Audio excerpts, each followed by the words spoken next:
Right now, in the time it takes you to read this sentence, a new skyscraper is going up somewhere in China. A high-speed train is crossing a bridge that didn't exist 10 years ago.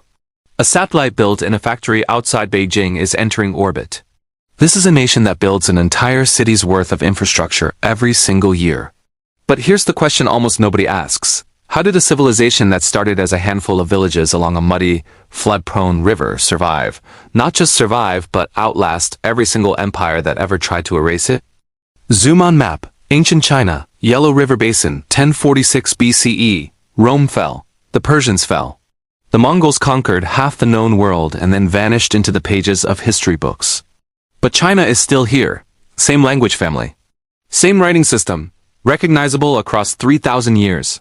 Same river valleys that farmers work today, that farmers worked before the pyramids of Giza had even finished eroding. Historical painting, bronze ritual vessel, Shang Dynasty. To understand how the 21st century's second largest economy came to be, we have to go back to a swamp on the banks of the Yellow River, to a king who claimed he spoke directly to heaven itself, and to a political idea so powerful, so dangerous, that it would justify the rise and fall of every dynasty for the next 3,000 years. That idea is called the mandate of heaven. And it's the key that unlocks everything. Stay with me because by the end of this, you'll understand not just how China survived, but why China's next move on the world stage was written into its DNA thousands of years ago. Animated map, Yellow River Valley. 1600 BCE. Let's rewind to around 1600 BCE, while the Egyptians were building the tombs of the New Kingdom, and centuries before Homer would ever write a word. A Bronze Age dynasty called the Shang was ruling a small, tightly packed kingdom along the Yellow River. Historical painting, Shang oracle bones. The Shang left behind something extraordinary: oracle bones. Turtle shells and ox bones, heated until they cracked. The cracks read by priests as messages from ancestors and gods. These bones carry the earliest confirmed form of Chinese writing, symbols that, incredibly, a literate person today could partially recognize. Think about that. A writing system that has survived, evolving, but unbroken, for over 3,000 years. No other major civilization on Earth can claim that. But the Shang didn't last. Around 1046 BCE, a rival group called the Zhou overthrew them. And here's where it gets interesting, because the Zhou needed a justification. You can't just kill a king and take his throne. You need a story. Character illustration, King Wu of Zhou. So they invented one. They claimed the Shang kings had become corrupt, decadent, and cruel, and that heaven itself had withdrawn its blessing and transferred it to the Zhou. This was the birth of the Mandate of Heaven. Infographic, the Mandate of Heaven cycle? Here's why this idea is so dangerous and so brilliant. It means a ruler's legitimacy isn't permanent, it's conditional.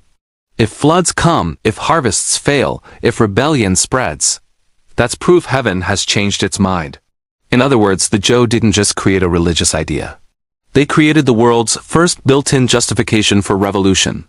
For the next 3,000 years, this single concept would be the invisible operating system running underneath every dynasty in Chinese history.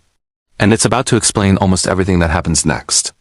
Timeline: Shang to Zhou to warring states, because the Zhou dynasty, which started strong, eventually did exactly what they said the Shang had done. It grew weak, fractured, and by the 8th century BCE, its territory splintered into dozens of competing states. Locked in an era of non-stop warfare that historians simply call the Warring States period. And out of that chaos, something remarkable was about to be born. Historical painting, Confucius teaching students artistic recreation. Picture complete political collapse. No stable government. Warlords carving up territory. Ordinary people caught in an endless cycle of violence. This is the world into which a minor bureaucrat named Confucius was born, a man history would come to know as Confucius. Character illustration, Confucius. Confucius wasn't trying to build a religion. He was trying to solve a practical problem. How do you create social order when the government can't? His answer was radical for its time, not divine punishment, not military force, but relationships.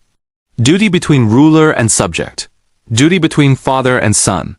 Respect, education, and moral example as the glue holding civilization together.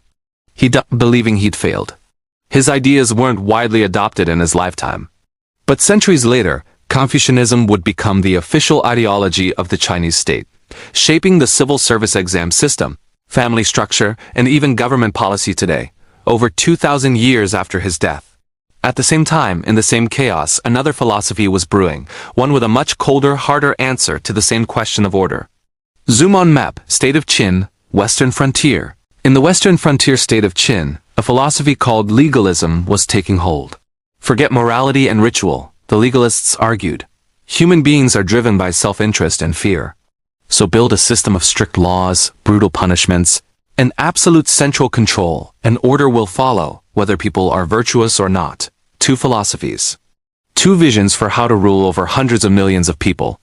And in the year 221 BCE, one of them was about to win in the most violent, transformative act of unification the ancient world had ever seen. Battle animation, Qin conquest of rival states. His name was Zheng, king of Qin, and over the course of just 9 years, he did what no one had ever done before. He conquered all 6 rival states and unified China into a single empire for the first time in history. Character illustration, Qin Shi Huang, the first emperor. He gave himself a new title, Qin Shi Huang, first emperor. And in one of the most brutal social experiments in human history, he tried to erase everything that came before him. He standardized the writing script, currency, weights, measures, even the width of card axles, so a single administration could rule this enormous new territory.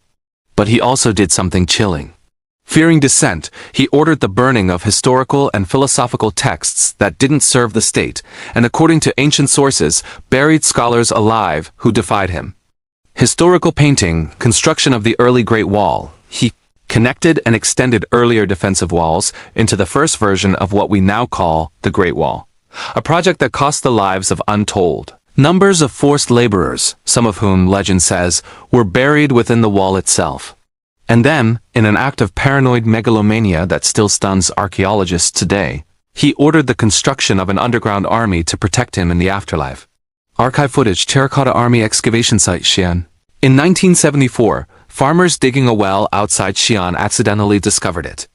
More than 8,000 life-sized terracotta soldiers, each with a unique face, buried in military formation for over 2,000 years, guarding an emperor's tomb that, to this day, has never been fully opened.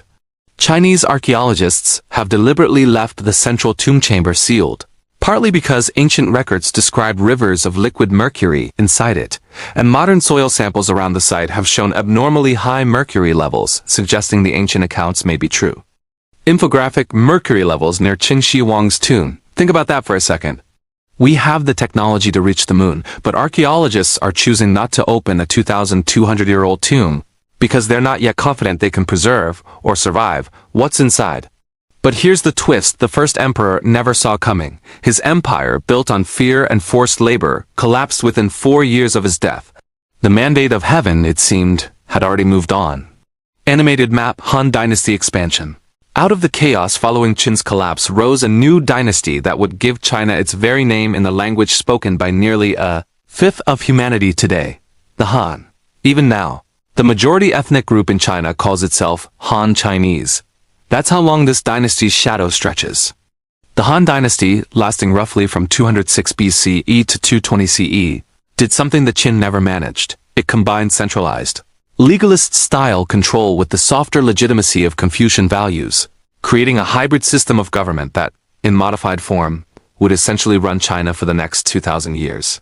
Historical paintings, Silk Road caravan crossing desert. And under Emperor Wu, the Han pushed China's borders outward, opening trade routes that stretched thousands of miles west. The network we now call the Silk Road.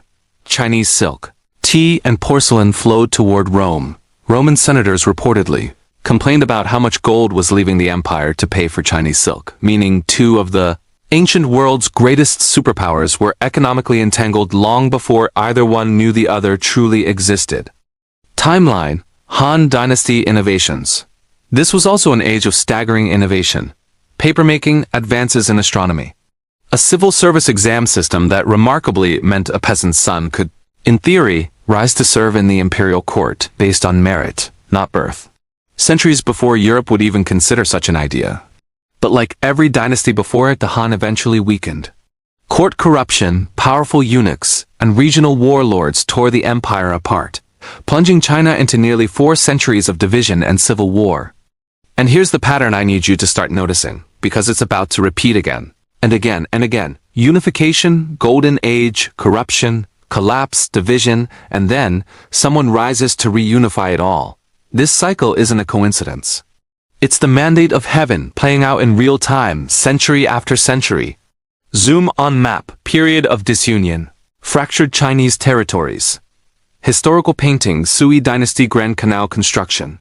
The reunification came under the short but explosively transformative Sui Dynasty, which, in a project that rivaled the Great Wall in ambition, built the Grand Canal, an artificial waterway connecting northern and southern China, allowing grain, goods, and armies to move across a distance of over 1,000 miles. Parts of it are still in use today, nearly 1,500 years later.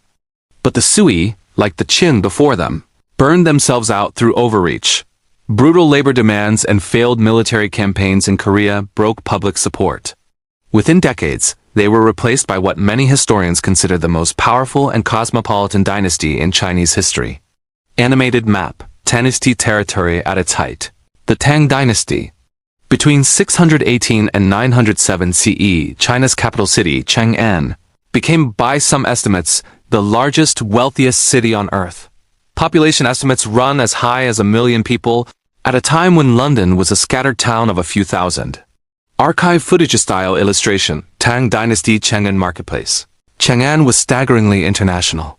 Persian merchants, Central Asian traders, Japanese monks, and Nestorian Christian missionaries all walked its streets. Buddhism, imported centuries earlier from India, reached its peak influence during this era, reshaping Chinese art, architecture, and philosophy.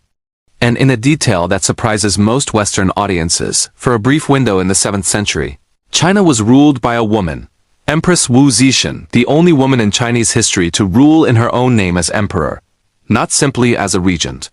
She seized power through ruthless political maneuvering in a deeply patriarchal Confucian system, and her reign remains one of the most debated in Chinese history, praised by some for competent governance, condemned by others as tyrannical. Character illustration Empress Wu Zetian.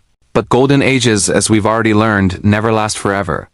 A rebellion led by a general named An Lushan in 755 CE devastated the empire. Some historical estimates, though debated by modern scholars, suggest the death toll from war, famine, and displacement may have reached into the tens of millions, making it potentially one of the deadliest conflicts in human history. Over 1,000 years before World War I, the Tang never fully recovered.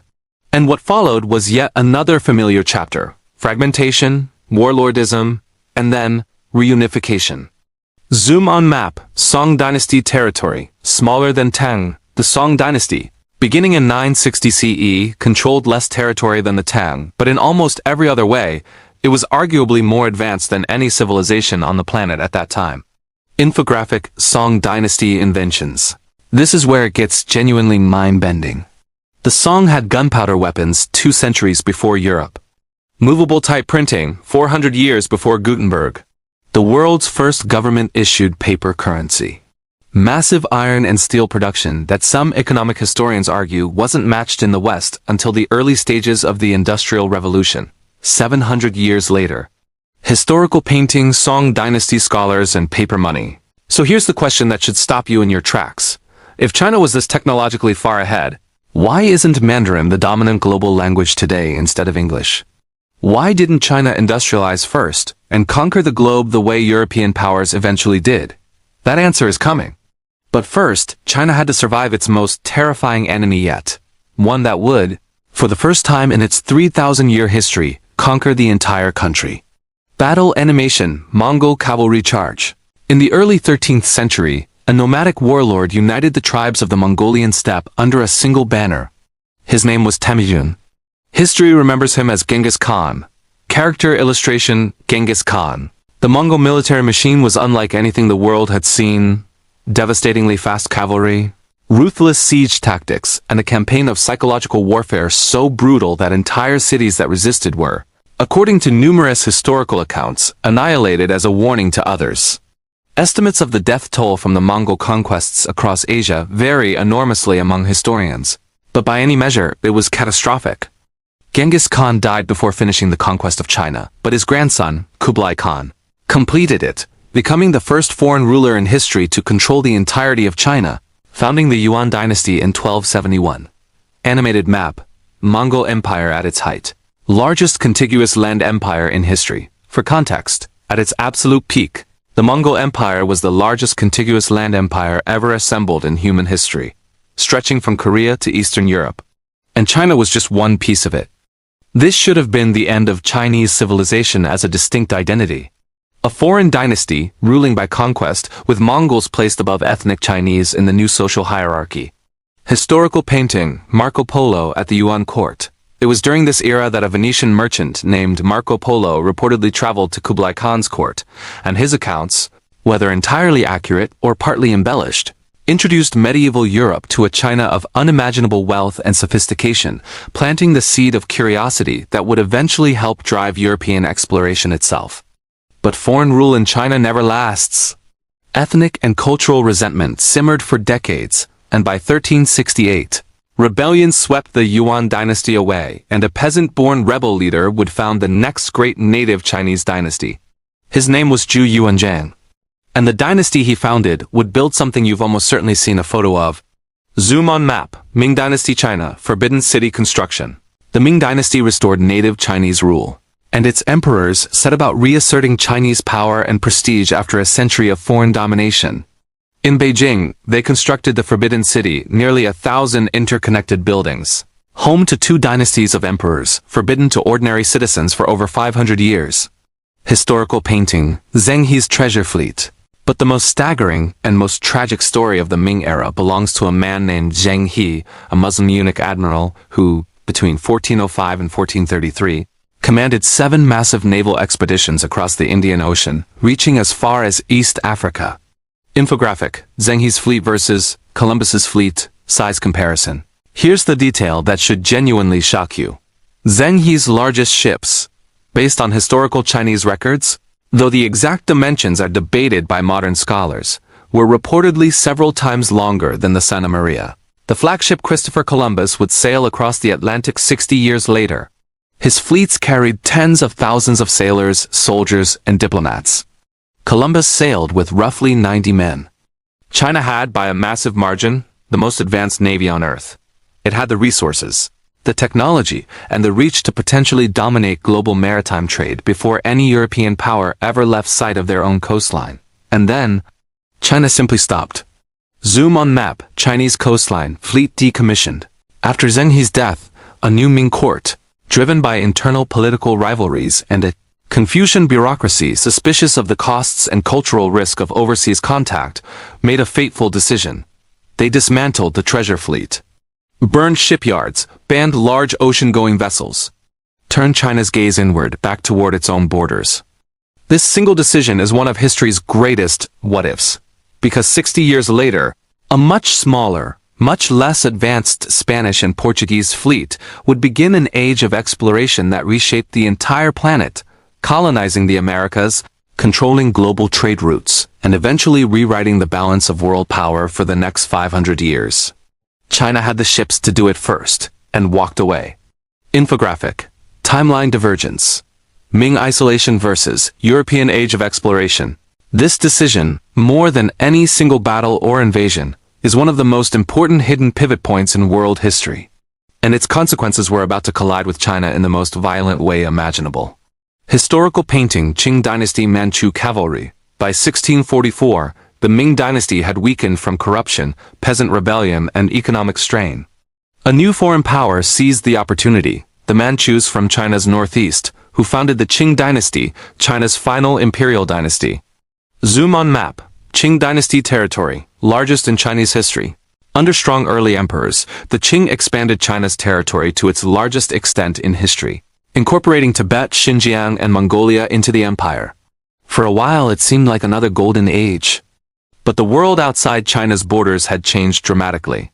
European powers, having spent centuries developing global trade networks, colonial empires, and crucially, industrial military technology, were no longer just curious merchants. They wanted access. And China, still operating under the belief that it was the self-sufficient Middle Kingdom, needing nothing from outside barbarians, was about to face a brutal reality check. Historical painting, opium being burned at Hummun, 1839. The trigger was opium. British merchants, desperate to balance a trade deficit caused by Europe's insatiable demand for Chinese tea, began flooding China with opium grown in British-controlled India, creating a mass addiction crisis that Chinese officials estimated affected millions of people. When a Chinese official named Lin Zexu confiscated and destroyed over 1,000 tons of British opium in 1839, Britain didn't respond with diplomacy. It responded with warships. Battle animation, First Opium War naval battle? The First Opium War exposed in the most humiliating way possible exactly how far behind China's military technology had fallen since the days of Zheng He's abandoned fleet. British steam-powered warships and modern artillery devastated Chinese coastal defenses. China lost decisively. The resulting treaty forced China to cede Hong Kong to Britain, open ports to foreign trade on unequal terms, and pay massive reparations. This was the first of what Chinese history now calls the Century of Humiliation, a period that would haunt Chinese national identity and Chinese foreign policy for the next 100 years and arguably still influences it today. Infographic, Unequal Treaties, 1840s, 1900s. More foreign incursions followed, more unequal treaties. A catastrophic civil war called the Taiping Rebellion, driven partly by a man who believed himself the younger brother of Jesus Christ, which, according to historical estimates that remain debated, may have killed more people than the entirety of World War I. By the early 20th century, the Qing Dynasty, exhausted, humiliated, and financially crushed, was collapsing. And in 1912, after nearly 2,000 years, the imperial system itself, the very structure built on the mandate of heaven that had shaped China since the Zhou Dynasty in 1046 BCE, came to an end. Archive footage. Fall of the Qing Dynasty, 1912. Last Emperor Pui, China's very last emperor, a young boy named Pui, abdicated the throne. 3,000 years of continuous dynastic rule was over. But the chaos was just beginning. Zoom on map. Warlord era China, fractured territories. 1916–1928. What followed the fall of the Qing wasn't stability. It was fragmentation. Regional warlords carved up China. Political factions fought for control.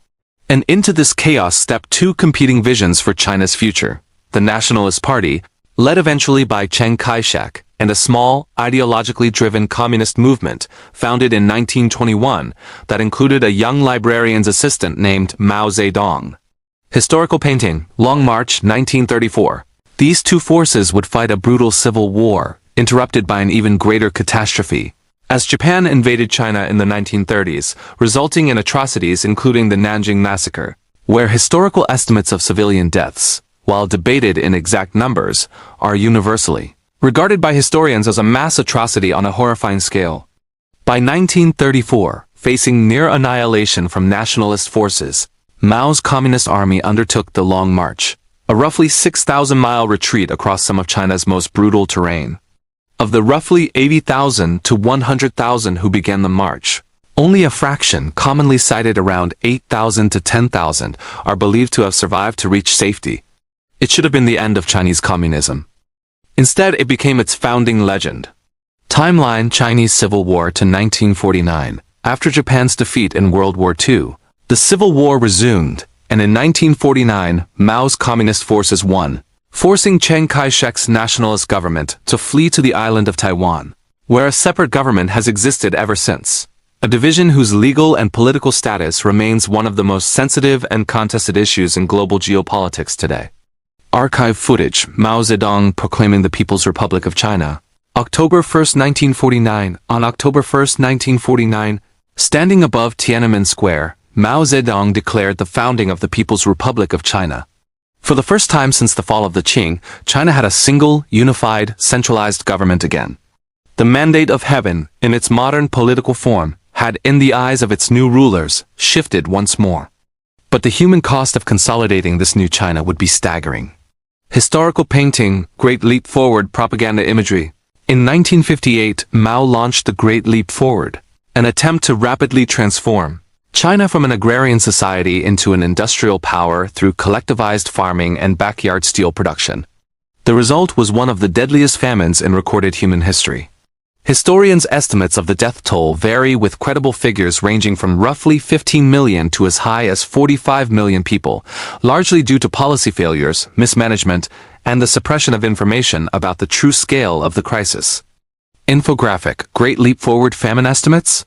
Then, in 1966, fearing his own loss of political control, Mao launched the Cultural Revolution, a decade-long campaign that encouraged citizens, particularly radicalized youth organized into Red Guard units, to violently purge Chinese society of anything considered old customs, old culture, old ideas, and often old people. Universities closed. Historical sites and artifacts were destroyed. Intellectuals, teachers, and perceived enemies of the revolution were publicly humiliated, imprisoned, or killed.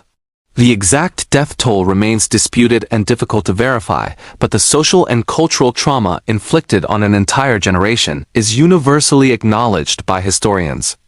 By the time Mao died in 1976, China was economically devastated and politically exhausted. And then came the turn that changed everything, not just for China but for the entire global economy. Zoom on map, Special Economic Zones, late 1970s. A pragmatic leader named Deng Xiaoping rose to power after Mao's death, and he made a decision that would reshape the 21st century. He began cautiously opening China's economy to market forces and foreign investment, while keeping the Communist Party's political control firmly intact. Infographic: China's GDP growth, 1978 to today. The results were, by any historical measure, unprecedented. Since these reforms began in 1978, hundreds of millions of people in China have been lifted out of extreme poverty, the fastest, largest-scale poverty reduction in recorded human history. Cities that were rice paddies in 1980 became megacities of over 10 million people within a single generation. Archive footage: Shenzhen transformation, then versus now. Take Shenzhen. In 1980, it was a fishing town. Today, it's a global technology hub, home to some of the most valuable tech companies on Earth. With a skyline that rivals or exceeds most American cities, built in the span of one human lifetime. This is the astonishing final turn in a 3,000-year story. A civilization that once had the most advanced navy on the planet, and then deliberately turned inward, spent 2 centuries humiliated by foreign powers, tore itself apart in revolution and famine, and then, within about 40 years, rebuilt itself into the second largest economy on Earth.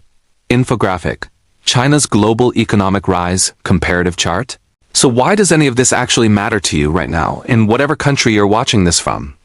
Because the patterns we just traced across 3,000 years aren't dead history, they're actively shaping decisions being made in Beijing today. The Century of Humiliation isn't just a textbook phrase, it's cited directly in modern Chinese political rhetoric to justify assertive foreign policy and a never-again approach to national security. The memory of foreign fleets forcing open Chinese ports in the 1800s is part of why maritime territorial disputes in the South China Sea are treated with such intensity today. The historical trauma of internal fragmentation, the warring states, the Century of Humiliation, the warlord era, helps explain why unity, and specifically the issue of Taiwan, is treated by Beijing not as an optional political question, but as an almost sacred matter of national completeness. Zoom on map: Modern East Asia, Taiwan Strait. Even the Mandate of Heaven, technically a religious political idea from 1046 BCE, echoes forward in modern form. A government's legitimacy, even today, is understood in China to be tied to its ability to deliver stability, prosperity, and national strength. Break that promise, and history suggests the mandate can shift again. 3,000 years of dynasties rising, collapsing, fragmenting, and reunifying isn't just the story of how China got here. It's the operating manual for understanding what China does next. Historical painting, montage suggestion. Oracle bones fading into terracotta. Army fading into Forbidden City, fading into modern Shanghai skyline. From a Bronze Age king claiming he spoke for heaven, to an emperor buried with an army of clay soldiers, to a fleet that could have discovered the New World before Columbus and chose not to a century of humiliation, to a famine, to a revolution, to the fastest economic rise in human history. China didn't just survive 3,000 years. It absorbed every conqueror who tried to erase it, and somehow remained unmistakably, continuously itself. No other civilization on Earth can say that. Archive footage, Modern China, quiet closing shot. A farmer working a field near the Yellow River. Drone pulls up to reveal a modern city skyline in the distance. The same river that gave rise to those first Bronze Age kings still flows today. Still floods. Still gets farmed. The story never actually ended. It's just still being written. If this journey through 3,000 years of history opened your eyes to something you never knew, hit subscribe, because this channel exists to dig up exactly these kinds of stories. The hidden turning points that quietly shaped the entire modern world. There are dozens more waiting. I'll see you in the next one.